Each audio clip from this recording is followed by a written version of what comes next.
Hi again. I'm reacting to what if the Badbtch joined Darth Vader.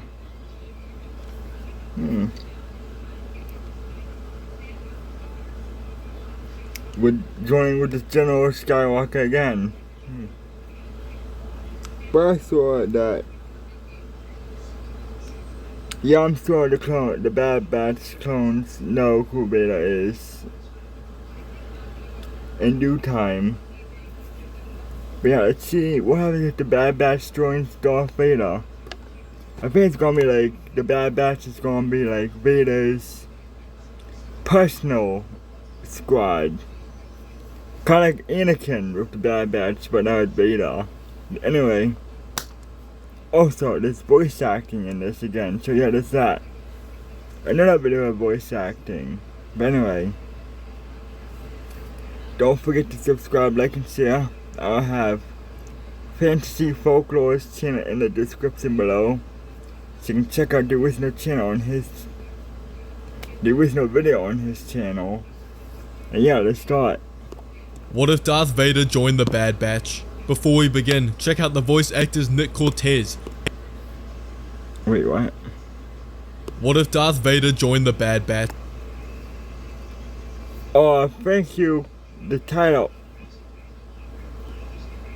I wonder if someone let me see. Yeah, no one said that. Well, I'm gonna comment down there later that he said, what if the Badbtch joined Vader? Wait, what did he say? Before we begin, what if Darth Vader joined the Badbtch? Yeah, he said, what if Darth Vader joined the Badbtch? But the title says, what if the Badbtch joined Vader? Badbtch. Before we begin, check out the voice actors Nick Cortez and the Shapeshifter. Their links will be in the description. And again, like last time I reacted to them with the, last time I reacted to Fantasy Folklore's channel with the voice acting. And I said I'll have all 3 channels will be in the description below. And all 3 channels are in the description. So I'll have Fantasy Folklore's channel, and these 2 channels will be in the description as well. So all 3 will be in the description below. Let's begin this during the night it all changed. Palpatine's voice echoed through the helmet of every clone trooper. Execute Order 66. The words, simple yet devastating, triggered a transformation in the minds of the Badbtch. Unlike in the original timeline, where only Crosshair's inhibitor chips activated, this time, all members felt the surge of control seize their minds. Caleb Doom, sensing the shift in the clones, watched in horror as his master fell to the blaster's fire. Desperately he fled into the forest, but the Badbtch was relentless. With their combined strength, they tracked him down, cornering the young Padawan. Hunter, though fighting an internal battle against the chip's control, couldn't resist. With a single shot, he ended Caleb's life before the boy could escape. The Badbtch returned to Kamino, the stormy ocean world where they were created. Their mission was complete, and the Kaminoans were intrigued by the activation of the inhibitor chips in this group of genetically unique clones. Under orders from the newly established Empire, the Badbtch was kept on Kamino, their potential as tools for the Empire too great to ignore. Nala Se, the chief scientist, and Lama Su, the Prime Minister, saw them as an opportunity to study the effects of the chips on genetically modified clones. Days turned into weeks as the clones underwent a series of tests, but on one stormy day, an Imperial shuttle arrived, and out of the entrance walked Moff Tarkin. His presence sent a wave of unease through the facility. He was here on the Emperor's orders, and the reason soon became clear. Tarkin gathered the Badbtch in one of Kamino's training areas. The facility was large, with obstacles and stimulated battle environments designed to test even the most skilled soldiers. Tarkin had the Badbtch tested and watched from an observational deck, his cold eyes assessing the Badbtch below. I've heard stories about their abilities, but the Empire does not rely on word of mouth. They must prove their worth. The test was simple in concept, but brutal in execution. The Badbtch would be fitted against waves of droids, far more than any normal squad could handle. This Of involved course. completing a series of objectives designed to test their coordination, strategy, and adaptability under pressure. As the Yes. first waves of droids surged forward, Hunter immediately took command, issuing orders with precision. Wrecker charged into the fray, his strength demolishing droids in his path. Tech hacked into the stimulation systems, gaining temporary control of some of the droids and turning them against their own. Echo used his cybernetic enhancements, providing crucial battlefield intelligence, allowing the squad to stay one step ahead of the enemy. And Crosshair had the Bad Batch's back in case any enemies got close. The waves of droids increased in difficulty, but the Bad Batch adapted with each new challenge. When the final objective was completed and the last droid fell, the training area went silent. Tarkin, who had watched the entire test without a word, finally spoke, telling the Bad Batch they have exceeded his expectations and the Emperor will be pleased. They will accompany him to Coruscant, where his true purpose will be revealed. Tarkin led the Bad Batch through the labyrinth of corridors inside the Imperial Palace until they reached the Emperor's throne room.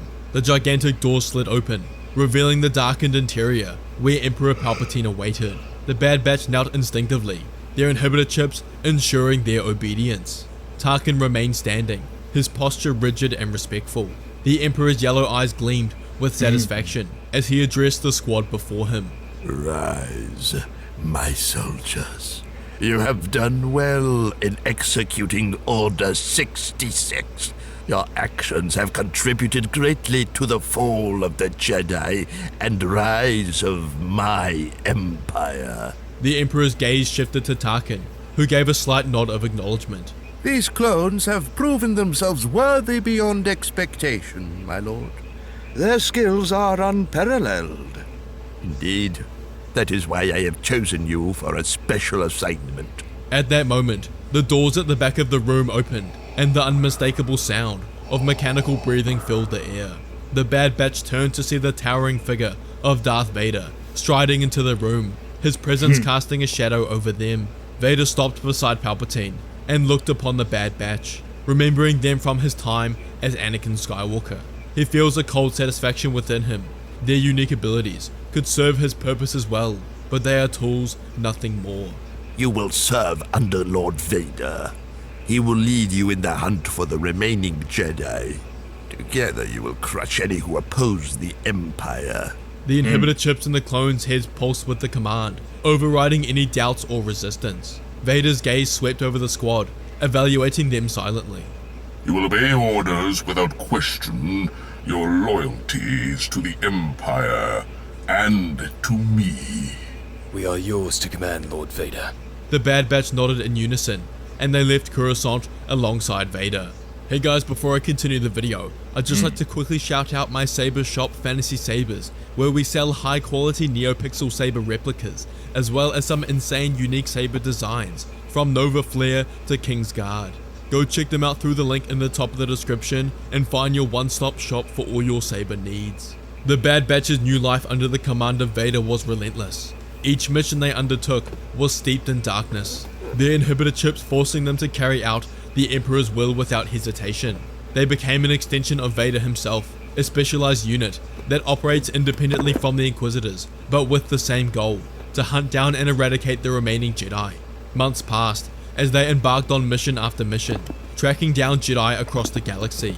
The Batch's unique abilities made them highly effective. Hunter's tracking abilities, Tech's vast knowledge and hacking skills, Wrecker's brute strength, Echo's strategic mind, and Crosshair's deadly accurate shot made them a lethal squad. On one such mission, they cornered Jedi Master Thawne on the storm-ravaged world of Felucia. The Jedi Thawne fought valiantly, using the lush and dangerous environment to their advantage, but the Bad Batch tactics were flawless. Hunter tracked the Jedi's movements through the dense forest, guiding Wrecker and Tech to set traps, whilst Echo coordinated their assault. Thawne was eventually overwhelmed, falling to their combined assault with no chance of escape. Their success earned them a grim reputation amongst surviving Jedi and forming rebel cells, but the Bad Batch felt no satisfaction from their victories.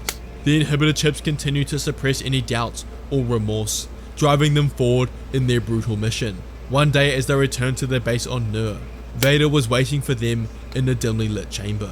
Your next target is a Jedi of great importance. He is more dangerous than any of you have ever faced before. His name is Obi-Wan Kenobi. The Bad Batch recognized the name from their time during the Clone War. You will find him and report his location directly to me. I will handle the rest. With that, the Bad Batch was dismissed, and they returned to their quarters. Already beginning to strategize their approach, the squad gathered in their planning room, around the hollow table. A map of the galaxy flickered to life, filled with countless worlds and star systems. Kenobi is a ghost. Tech began, his fingers dancing over the controls to bring up data on potential hiding spots. There is very Kenobi. little information on his whereabouts. The last confirmed sighting was on Utapau during the final days of the Clone War, but that was years ago. Echo added, his mechanical hand tapping the table in thought. He's had plenty of time to disappear. Yes, that's correct.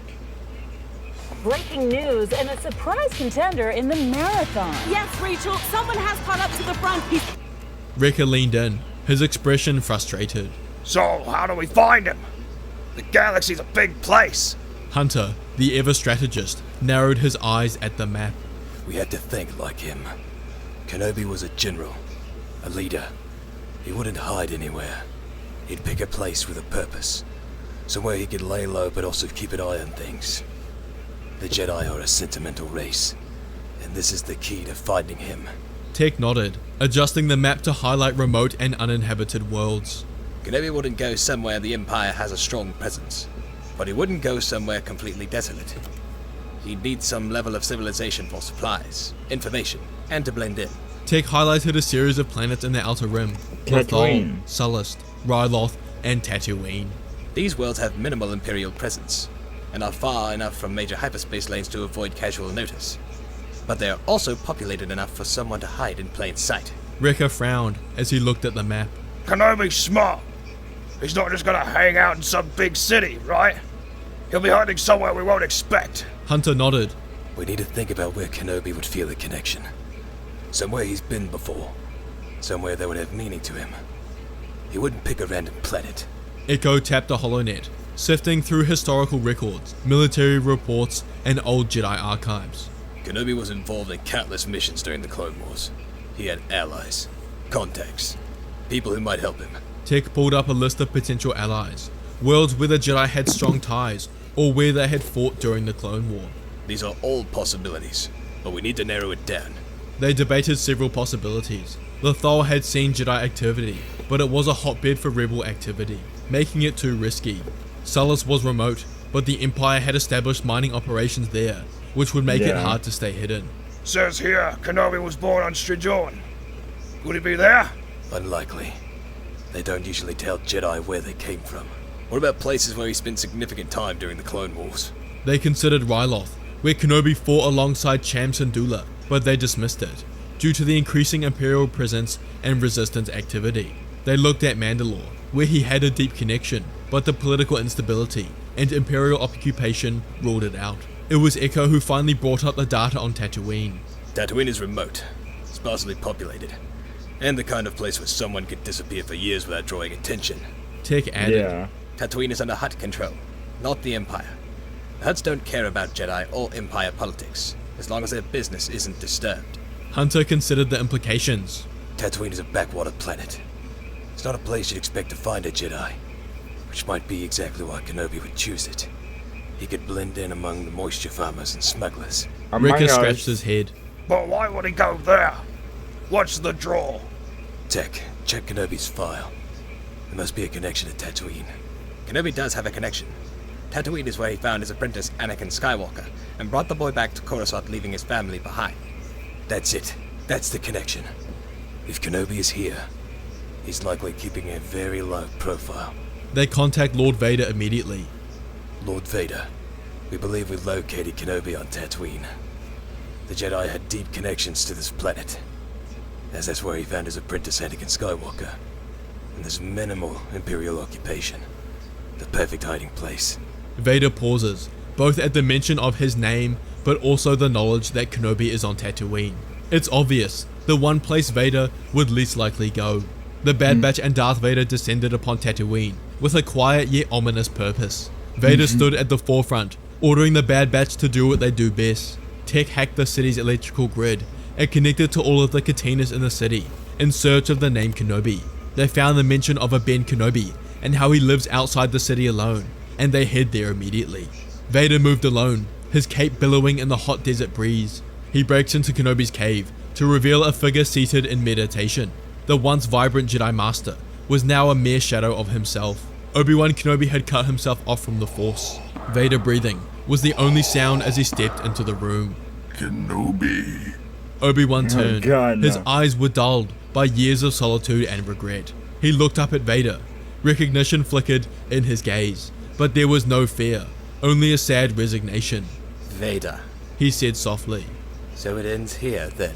Vader ignited his lightsaber, and there was no hesitation, no conversation.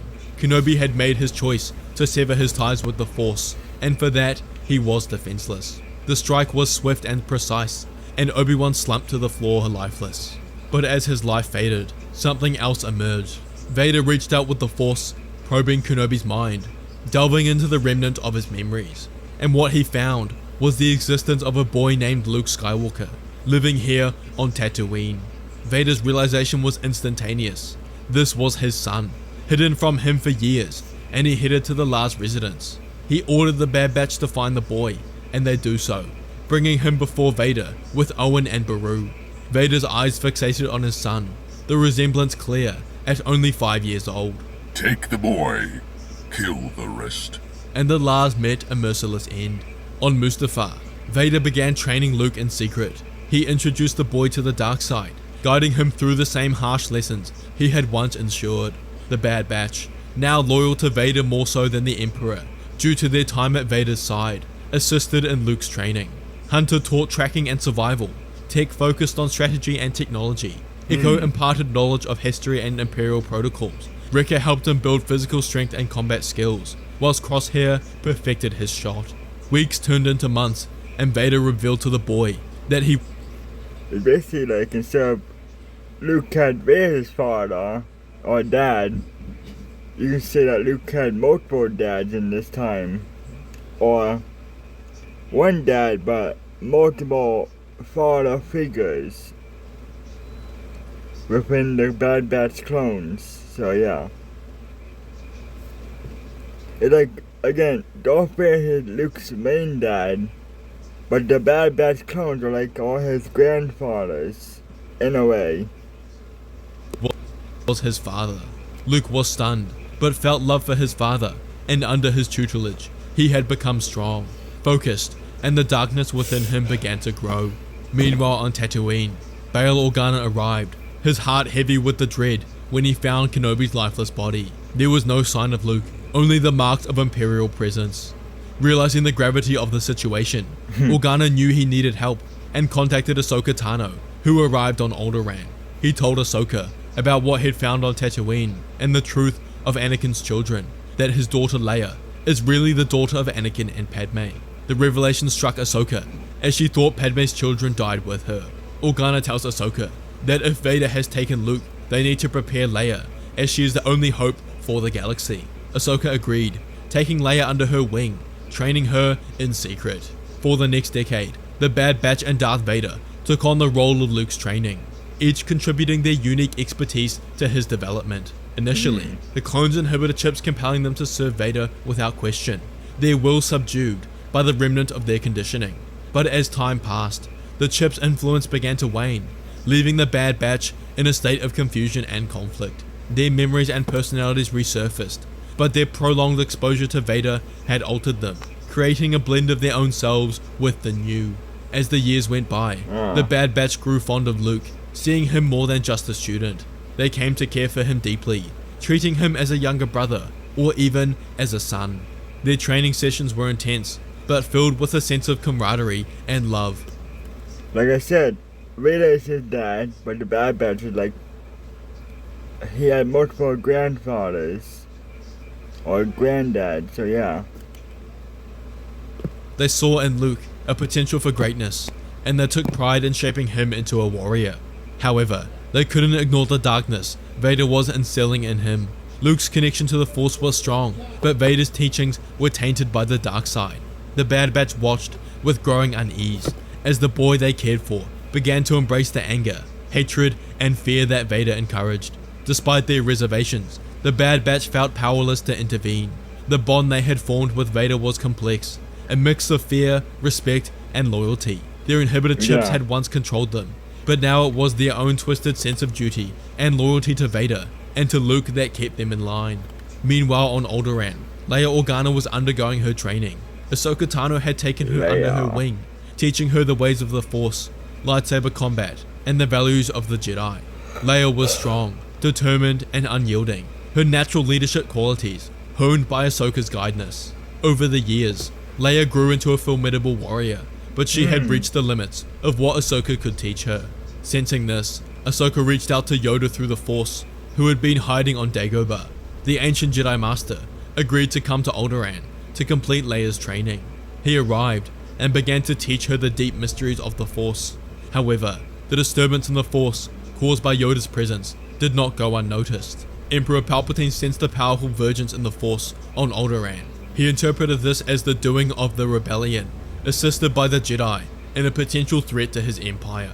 Palpatine ordered Vader to investigate and eliminate all rebel activity. Vader, accompanied by the Bad Batch and Luke, whom Palpatine thought was an Inquisitor, prepared for the mission. They head to Alderaan with Vader's fleet and occupy the planet. Organa instantly called the Rebel Alliance for support, as without it, Vader would no doubt destroy the planet. Now a skilled warrior, prepared for the confrontation ahead, and Vader felt a presence he hadn't felt in a long time. They set foot on Alderaan, with their forces and the Bad Batch lead the Stormtrooper army. The Rebel Alliance come out in full force and meet Vader's forces on the surface. The Battle of Alderaan unfolded on the surface of the planet, its serene landscapes shattered by the chaos of war. As the Imperial forces advanced, Vader's gaze locked on two figures in the distance, Yoda and Leia. The confrontation was inevitable. Vader, with his blade ignited, strode forward to face the Grand Master. Luke moved forward to engage Leia and Ahsoka, unaware of the connection between them. As the battles commenced, the Bad Batch took up position around the battlefield, observing the unfolding duels. Hunter, Wrecker, Tech, Echo, and Crosshair felt an unease gnawing at them, a sense that something was wrong. They watched as Luke clashed with Leia, their lightsabers a blur of blue and red, and as Vader faced off against Yoda. Luke and Leia's duel was intense, their skills nearly matched, but as their blades collided, a deeper connection began to emerge. Through the Force, they sensed each other's presence, not as enemies, but as siblings. The realization struck simultaneously. They were brother and sister. They both lowered their lightsabers, unaware what to do in the face of this new knowledge. Meanwhile, the battle between Yoda and Vader raged on. The Bad Batch...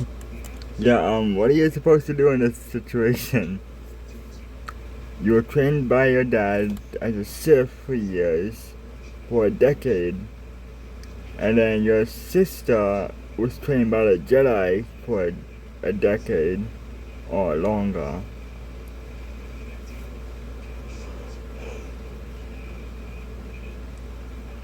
So yeah, what are we supposed to do in that situation? Kill each other? Or, like, what are you supposed to do in this situation? Witnessing the duel, began to question their allegiance. They had followed Vader out of duty, but now, seeing Jedi Yoda, Ahsoka, and Leia, they were reminded by the ideals they had once stood for. It was Echo who first voiced his doubts. This isn't right. We were created to serve the Republic, not this twisted version of it. Hunter nodded. We've been fighting on the wrong side. Our loyalty to Vader was built on a lie. The team quickly formulated a plan, a contingency they had developed early on in their time with Vader, should they ever need to subdue him. They had noticed the subtle signs of vulnerability in Vader's armor and had gathered intelligence on the weakness of his life support system. As Vader pressed his attack on Yoda, the Bad Batch made their move. Hunter and Tech disabled Vader's life support remotely, using a specialized EMP device, and Wrecker and Echo moved in to engage Vader directly. Vader, realizing what was happening, faltered. His breathing became labored, his strength waning, as the Force seemed to slip from his grasp. In a final act of defiance, he swung his lightsaber at Wrecker, but Echo intervened, tackling his brother out of the way. Yoda, sensing the shift, seized the opportunity. With a final decisive blow, he struck Vader down, ending the Sith Lord's reign. As Vader's lifeless body fell to the ground, Luke rushed to his side, grief overwhelming him. Despite everything, Vader was his father, and the sight of him cut Luke deeply. Yoda, Ahsoka, and Leia approached, and Leia placed a hand on Luke's shoulder, her touch gentle but firm, telling Luke that their father was consumed by the dark side, but he doesn't have to walk the same path. That is not what their mother would have wanted. Luke, torn between the pull of the darkness and the memory of the light, looked up at Leia, Yoda, and Ahsoka, and saw truth in their eyes, that he could be different, that he could redeem himself. He extinguished his lightsaber and hugged his sister. The Bad Batch, having witnessed this, made their decision as well. They had seen the truth, and their loyalty to Vader was built upon foundation of lies and manipulation. They approached the Jedi. We're done fighting for the Empire. We're with you now. With the Bad Batch defecting to the Rebel Alliance, their expertise and knowledge significantly bolstered the strength of the Rebel forces. Come The on. tide of the war was beginning to turn. Their next stop was the Imperial Palace on Coruscant. The final battle for the fate of the galaxy was approaching, and with Luke, Leia, Yoda, Ahsoka, and the Bad Batch united, the Rebels prepared to strike a decisive blow against the Empire, determined to restore peace and justice to the galaxy. Ignite your imagination with fantasy sabers. If you enjoyed this video, make sure to check out What If Anakin Was Granted the Rank of... Wait, what? Come on, don't stop it there. Wait, what did it say? This is part... It didn't say it was part 1 or part 2. Come on. Why stop it there? Really? No. Why stop it? Come on, like, really? Ahsoka and the Bad Batch united. The Rebels prepared to strike a decisive blow against the Empire, determined to restore peace and justice to the galaxy. Ignite your imagination with fantasy sabers. If you enjoyed this video, Yeah, like it stops right there after ignite your stuff with fantasy sabers, but still. What? Like, come on. I want to know what happens. I bet everybody who's seen this video would want to know what happens next. Like, what happens? Like, does Palpatine kill the Bad Batch, but the Jedi kill Palpatine after that? Like, what happens next? Come on. I hate this. These cliffhangers I hate. Why? I'm hoping for the next part that we get to see what happens next. Wait, again, what happens? Does Palpatine kill the Bad Batch, but Yoda and the Jedi kill Palpatine after that? Or what happens? But anyway, bye for now. Don't forget to subscribe, like, and share. I'll have Fancy Folklore's channel in the description, as well as the other 2 channels that did the voice acting for the video. So all 3 channels will be in the description below, so you can check out all 3 channels as well. Anyway, bye for now, and don't forget to subscribe, like, and share, and I'll see you guys next time. Bye.